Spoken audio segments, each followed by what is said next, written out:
in a sense, turned out as a part of a problem to start with. Next. On the left, what is that? Well, it's too late now.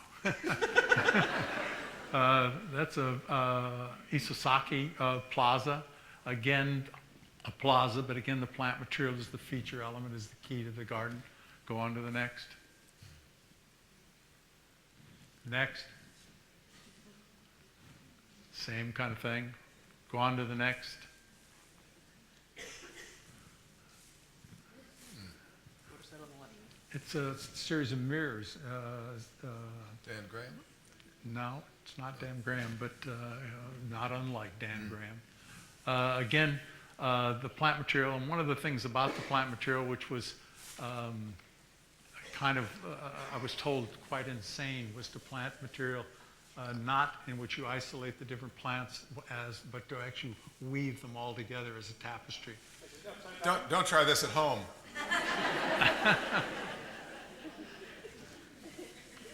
Go on to the next one. Could you focus the slides? Yeah. Worst. Okay. Oh, he can do better than that. Go on to the next.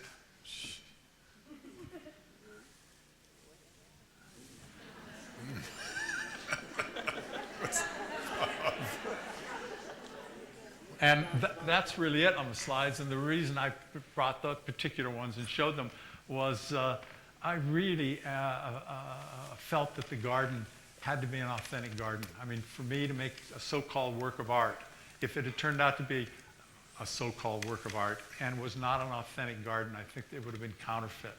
And that wedded with this idea of phenomenology. There's nothing more phenomenological than a garden. I mean, it's the greatest challenge in the world imaginable, and it's one of the greatest palettes in the world imaginable. Gardeners are incredibly lucky to work with that every day. So that's the point of that. Can I actually ask you something about it? One of the differences between these two books is that this book has hardly any imagery in it, because you didn't allow your work to, for the longest time, you weren't allowing your work to be photographed. As you used to say, a photograph captured everything that the work was not about and nothing that it was about. It captured the work's image and not its presence and so forth. Recently you've begun to allow the old works to be photographed, but I'm thinking about the challenge of this book, which is a photo book at the end of the day. Becky Cohen has done a remarkable job of photographing, but at some level, isn't the problem the same? I mean, to what extent can you experience the garden through a book? You're going to make me eat my words, huh? At the time, just put it in context, I came to this conclusion, and I still feel it's true, that photographs are, in a sense, a handmaiden for a conceptual approach to the world. They are about imagery, they're about metaphor, they're, in a sense, about things, in a sense, in reference to something else existing in the world. And that if you talk about the idea of presence, and you really talk about being in a garden, it has nothing to do with imagery. It doesn't have anything to do with metaphor. Not that people don't overlay those things on gardens, but finally they are so incredibly rich and beautiful that they are the perfect counterpoint to what we're saying. I made that case to the art world, and they just a long time ago, I made a small statement in Art Forum magazine, and they made me eat my words 10 times over. But I still think I was correct. It's just maybe a little premature. Can I just make a footnote to that, by the way? After this book appeared, I got a call from David Hockney, who said he disagreed with a lot of the stuff in the book, but he couldn't stop thinking about it. Would I come up and talk to him? And we eventually did a collaboration together. But one thing he said was, I knew about Irwin's position about photography, and I used to think that was really nuts, that he wouldn't let his work be photographed. I couldn't understand what that was about. But I've come to realize that he was right. This is funny from Hockney. He said, and he said, I wish I had never let my work be photographed. This is the guy whose work is more photographed than anybody else. He says, no one can come upon my paintings in a museum and see them. they say, oh, that's the one that's on the cover of that calendar. Oh, that's the one that, you know, and he wishes he claimed that at that point that this was 1981, 82, 83, that he was sorry he had ever let his work be photographed, and that you were right. Well, at the time, there was not that much interest in what I was doing in the work anyway, but because of my saying that, someone immediately put it on the cover of Artforum magazine, put a painting on it, which was just to, you know, let me know who's who and who's on first in that. It was an argument I lost, and yet, as I say, I think the argument was totally valid. Now, in terms of this particular book, in terms of the photography in this book, Becky and I we sat down and looked at every single photograph once a month for a year and a half, every single photograph, and discussed what made the photograph an interesting photograph. And my interest in them was not how well they depicted the garden in a kind of specific sense, but rather in terms of just a kind of tactile richness to them. I was interested in them, I mean, and they are. She did some great photographs, and the photographs are beautiful in themselves. Whether they represent the garden or not was not an issue for me. They do, don't they? At one particular instant. I mean, it's interesting that the most lavishly illustrated work you've ever made is the work that is, as you, in your own words, is never twice the same. The plants are changing constantly. This is a work that, try as you will on Mondays and with your team of helpers to shape this garden, is not always doing what you want it to do. The elements can mash it and hurt it, and the plants don't behave always the way they're planned to. Fortunately, they're much better. Yeah, talk about that. Well, what's happened? 5 years now. You can't plan nature. All you can do is court it.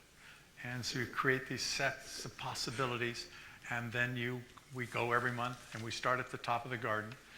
We have every single plant listed, and we talk about it. We talk about what this plant is doing and how well it's doing and what's happening at this moment in time, how well it's dealing with its neighbors, what's going on there, and then we talk about the area in general.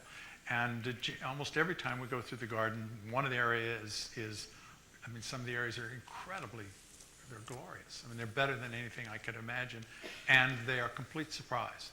I mean, that's the thing I love.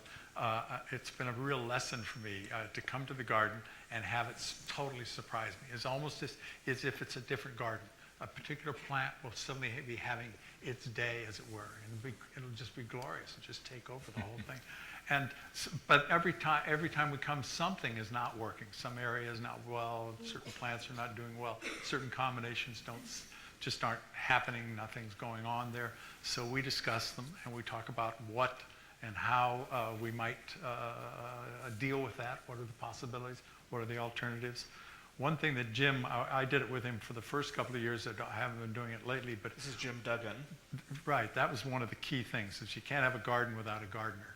A real hands-on, down on his knees gardener, somebody who watches and looks and has that kind of an eye, and who keeps me from getting in trouble, because I see plants and I just want them. I got to have that. And he said, well, I don't know, so we discuss how we might put them into the garden, and then we experiment. He has a big nursery, not big, but he has a good-sized nursery, and we used to go, he still does, up to Washington about 3-4 times a year, and rent Ryder truck, or sometimes a couple of them, build shelves in them as we go, and come down and go to all the small little out of the way and mom and pop and specialty nurseries and buy plants. Everything I like, he lets me buy. And we bring them down and we put them out in his nursery, and we watch them, spend time seeing which ones will succeed, which ones will grow here. Because a lot of the plants in the garden every single book says they won't grow in Southern California. We have at least 50 or 60 of them out there. And then if we really like a combination, at some time when an area is not working well, we discuss whether or not we can move some of those plants in. And so it's a kind of continuous, never-ending. The other thing both of us enjoy is that the area that's not working in this month, 6 months later maybe is the best area in the garden. So we feel like we're at least in some way or another continually refining it, continually working on it. It's an incredibly fun process. Yeah. The stakes are high, aren't they? Because you've made for remarkably close, sort of guided encounters with clusters of plants, so that they're in your face, you might say, as you cross through the cuts in the garden. Things are at a level that you don't normally encounter them in garden. I don't know whether playing games is the right phrase for it, but there are a lot of plants that are extremely successful when they're backlit and only marginal when they're front lit, and vice versa. So one of the things we try, as you're going down, there are obviously certain sight lines which become critical to that process.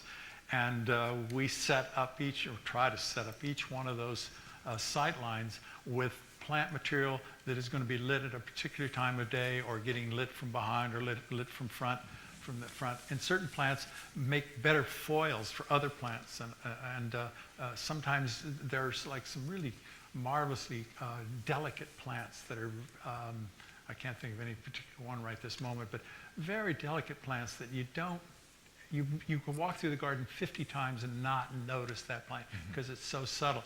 So we will create a whole set of circumstances, sometimes just for that one particular plant, and let it become the feature plant, and let you, and some of those are put right into the foreground, others are put further back in because they're better seen at that kind of a distance, and et cetera, et cetera. But part of why I didn't look at other gardens is because I really approach the thing more like a painter. And more just this thing of pushing and pulling and touching, and I'm not knowledgeable about the plants, so I tried all kinds of things which nobody in their right mind would try, but I never did them without asking somebody's expertise. I remember in the very beginning, a lot of people saying the azaleas, which are incredibly risky in a way, putting them out there on that pond, and people saying that gardeners, horticulturists saying you can't do that. That's not, great azaleas won't do that. But I would have never in the world have done that. First, having found the idea that the azalea was a plant that maybe fit those conditions, I then found the Nuccio brothers, who for 3 generations have become like the sort of azalea experts. And I sat down with them and said, this is what I'd like to do. Is this possible? I mean, can we do it? And which plants can we do it with? And they essentially spec'd all the soil and how they actually, how they're planted, and how we, in a sense, transfer them from one area to another. I have an entire set of azaleas all ready to go in case those fail. So, but they're a different kind that's a potentially more successful one. But all this was done working with people, and that has become the interesting collaboration. Myself and Jim primarily. But similar to collaboration with rock people, with water people. Well, the thing about collaboration, everybody likes the idea of collaboration. It's a nice idea, the idea of more minds, working. It's a very romantic sort of idea. But what normally happens in the art world is they take 3 or 4 people and they throw you into a pit and you fight it out, which is kind of what happened with Meyer and myself. Because Meyer basically believed he could do the whole thing, which doesn't make a good ground for a collaboration. The key to a good, think of something, let's say I use the idea of going to the moon. It's something, let's say, that I really aspire to do. I would love to go to the moon. It's a desire in my life. And you would love to go to the moon. So we have, in a sense, a shared desire. And then I realized very quickly that I cannot go to the moon without you and other people, because there are all kinds of expertise that's required for an enterprise of that scale. So now we have mutual need. And then I realized that you, in all the time that I spend doing research, I had the best rock people. Getty has hired the person I used for trees, the horticulturalists that we used, because these people really were the best. And so now you, in a sense, have mutual respect. So you have mutual desire, mutual need, and mutual respect. Now you have the grounds for collaboration. I mean, and one in which there's a real harmony about it, because we all, in a sense, have the same need, desire, and goal. It reminds me of, I came out to spend a week with you about 6 weeks before the Getty was going to open, maybe 8 weeks. And boy, did it look like it was a mess, and there was no way this was going to come together. And you would have your morning meeting at 10 o'clock in the morning, I think, and there would be 14 or 15 people in the room. And I had just come from reporting in Bosnia.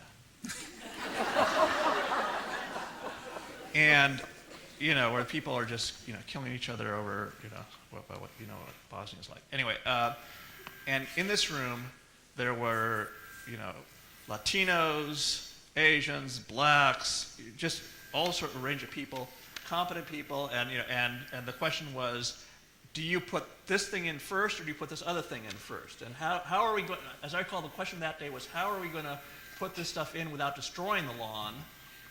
Or do we put the lawn in afterwards? And how do we mow the lawn? There were all these kind of just technical questions. Should we get goats to come and eat the lawn? It was just, but the main thing was you had 14 people. If this was taking place in Bosnia, it would have been, who stole this land from who, and who built this, and it would have been, and I just teared up. I said, America's great. but it turns out also that having the money to do it is great too. But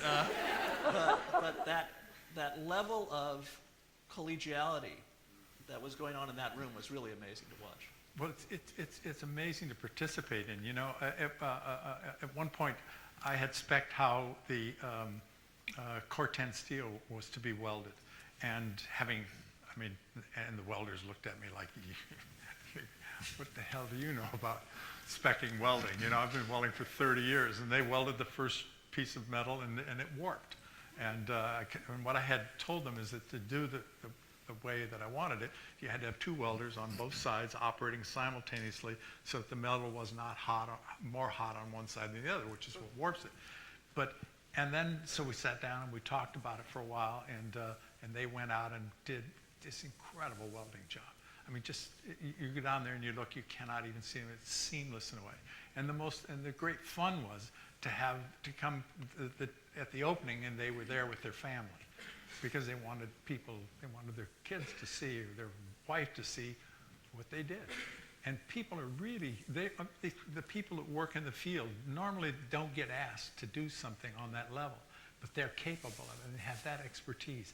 And when you get a project going like this, and once you get everybody involved and everybody realizes what's really at stake, they have a great time. Talk about the wall, the carnelian wall, just an example. Well, even more of an example to me, all the people that just saved my ass in this thing. Think about these 20-foot pieces of steel, 7/8 inch steel, big steel. And the detail I wanted was an 1/8 inch opening. In other words, to come up and just touch. Part of that had to do with that it allowed the metal to expand, so I needed that 1/8 inch. And to make a complete circle, comes all the way around, and then we had to drop the bridge in. And the bridge dropped in with 1/4 inch on each side and just dropped right in perfect. That was Russell the magician. Russell never said a word the whole time in all these meetings. And every time that people would start getting really panicky, he'd say, "Don't worry." The guy knew exactly what the drawings did. He knew exactly where they were going, and he made those things. Really, it was magical. That was magic. How did he do that? To make a building rectangular and squared off and all that, it's one thing. To make a circle like that in the middle of nowhere and have it all come together that perfect. Another just quick story. There was this guy. Am I going? No, absolutely. I wanted the trees that go down the middle to be a tree with great stature, which it turns out is not the kind of trees you can grow in Southern California. It's the kind of trees you can grow where you have real cold winters, and they get, apparently that hardens them and gives them that kind of real, magnificence in terms of the large trees. So finally, the only tree eligible really was this, my daughter is yawning.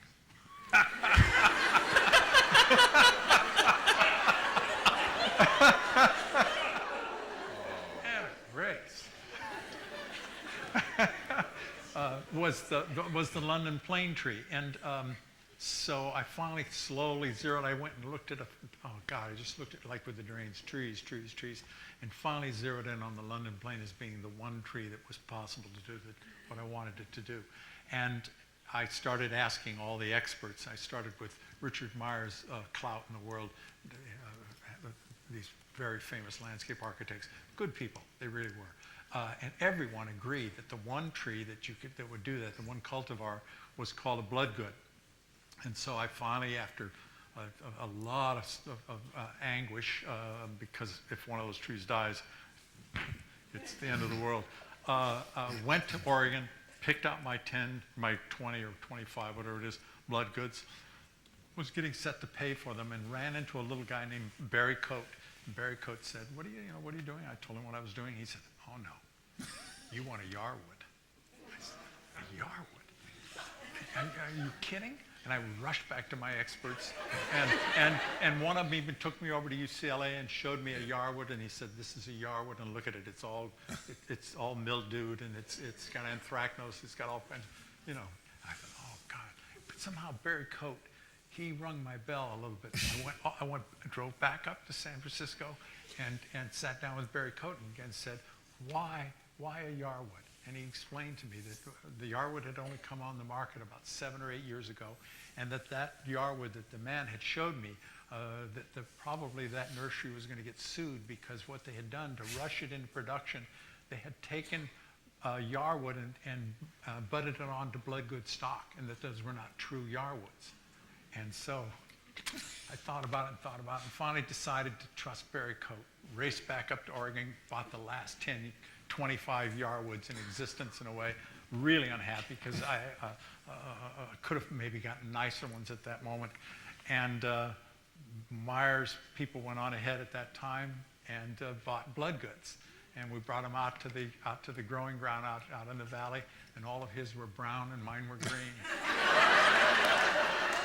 And but the point being, this Barry Coate was, this guy was, I'd walk through a parking lot with him, and suddenly I'd be talking to myself, I'd look around, and be over hugging a tree somewhere.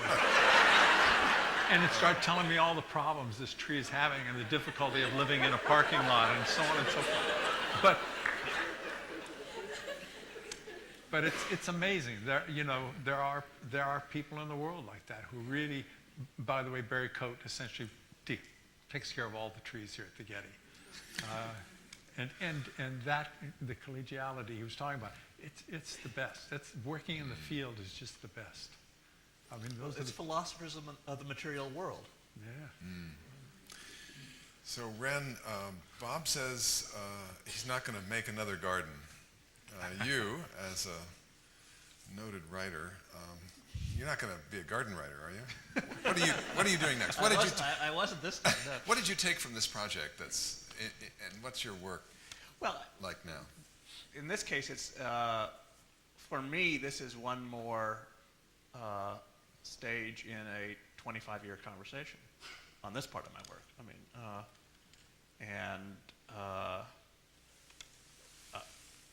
I am very conscious that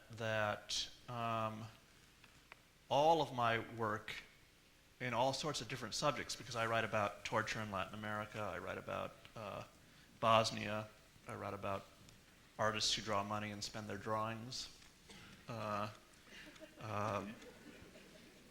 strange museums, strange great museums, but I'm very conscious of it being one continuous discourse, something that bookstores are not conscious of. I was at Barnes & Noble in Seattle, and my book, Mr. Wilson's Cabinet of Wonder about the Museum of Jurassic Technology here in town, was in the psychedelics section.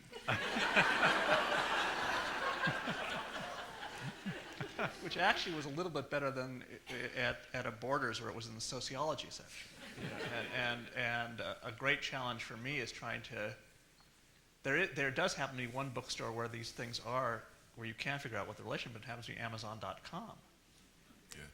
But But the point about this is that this is this kind of series of compounding things that bounce one off the other and are trying to grow, and I have a sense of what the architectonic of the structure is, but it's hard to relate it to people. Well, among other things, though, your work represents a more serious and I would say almost militant commitment to nonfiction, to expository writing, to what we think of as magazine journalism, although it's shrinking in the magazines, than anybody I can think of. I mean, you are more than an advocate. I'm committed to narrative. The thing I loved 25 years ago when I said I wanted to write at the New Yorker was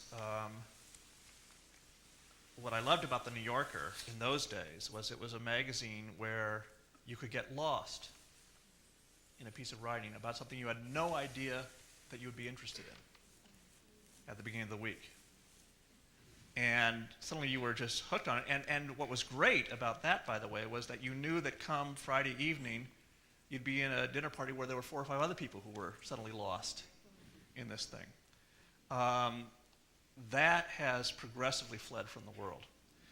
I really am a magazine person. I'm not interested in writing. Books are okay, but what I'm interested in general interest magazines, but stuff that isn't peg driven, isn't niche slotted. An example, I mean, there was a piece that ran in the New Yorker, I guess, it was the last 2 issues before Tina Brown took it over. It was a 2-part piece on surfing by William Finnegan. It's here in this audience, probably more people are interested in surfing, but back on the East Coast, nobody cares about surfing. But it was just an amazing piece of writing. If you haven't read it, William Finnegan's 2-part piece on surfing is one of the most glorious debauches of phenomenology in a way. Splendid, it evokes what I consider my great ambition in writing and in reading is what I call pillow of air moments, where you notice that the air hasn't moved around in your mouth for about 3 minutes. Yeah. You get that on Ira Glass, This American Life. You have pillow of air moments a lot too, but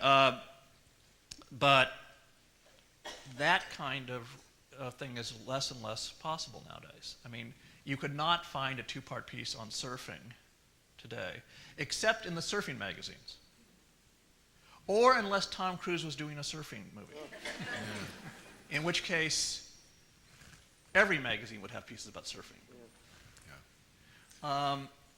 And so, I mean, I took this job at the Institute. I quit the New Yorker, and I took this job at the New York Institute for the Humanities on condition that if I can figure out some way to do it, I want to have my own magazine, which would return partly would be about making possible that kind of experience of getting lost in a text. It would have as its slogan the slogan of that the New Yorker in the old days never had, but could have had, which was "Tell me something I don't already know." Yeah. And I really believe there's a hankering for that. And although it goes against what every expert says is possible, so. Well, I think you've said that about Bob's Garden too. Very cool. No. Nicely done. But seriously, no. I mean, there is a place, we now know it, there is a place for a slow, guided, progressive, cumulative sensory experience that has plenty of time and space for you to stop and think about what you're doing as you go down, or back up again, and get lost in that garden. I mean, it is true. You may be preoccupied, even hostile to the idea of being guided through a garden, as many people are, but you can be seduced on your way, and so many people are. I didn't care about your Bosnians, truly, though I knew in some abstract way these were all of our issues, just as human beings. But these people, I mean, and the exactness, the specificity, the flavor, almost the smell of their situation made me care. I mean, there's a place for this in words, and it's hard to do, but God knows when people who can do it are among us, they should be more than allowed, they should be well rewarded and encouraged to do it. From your mouth to his ears. Yes, from my mouth to his ears. We have